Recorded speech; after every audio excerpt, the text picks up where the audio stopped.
A single spotlight reveals a red robe and the cardinal's hat lying on the floor.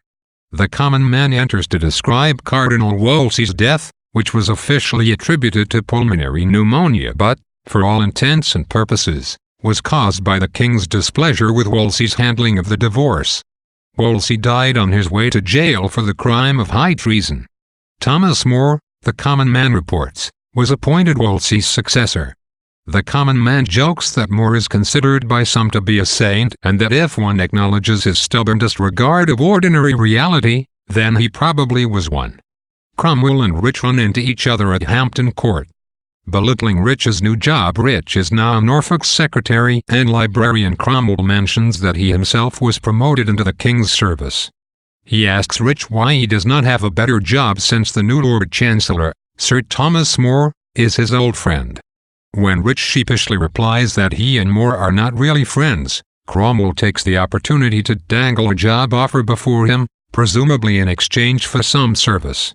Suddenly suspicious, Rich asks Cromwell what exactly he does for the king, and just then Senior Shipwise enters and asks the same question.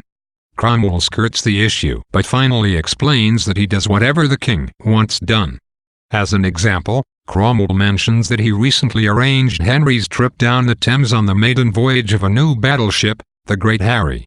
After Shipwise reminds Cromwell that the ship has fewer guns than Cromwell has claimed, Cromwell tells Shipwise that the king plans to sail the ship to More's house to discuss the king's divorce. Shocked, Senior Shipwise complains that More has already expressed his opinion on the matter. Cromwell insists that the king hopes to make More change his mind. More's steward, Matthew, played by the common man, appears, and all three men are eager to talk to him. Cromwell pushes Shipwise out of view and questions Matthew about More's opinions concerning the divorce, holding up a coin for Matthew to see. Matthew tells him that More is so anxious that he turns white as a sheet whenever the subject is mentioned.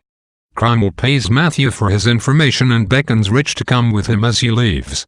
Rich protests that he knows nothing, and heads off in the other direction. Meanwhile, Shipwise has returned. From Matthew, he learns that More is a religiously observant. Shipwise also pays off Matthew and leaves. Finally, Rich returns and asks Matthew what he told Shipwise. Matthew tells him, and Rich points out that the information is common knowledge. Matthew explains that he told Shipwise what he wanted to hear.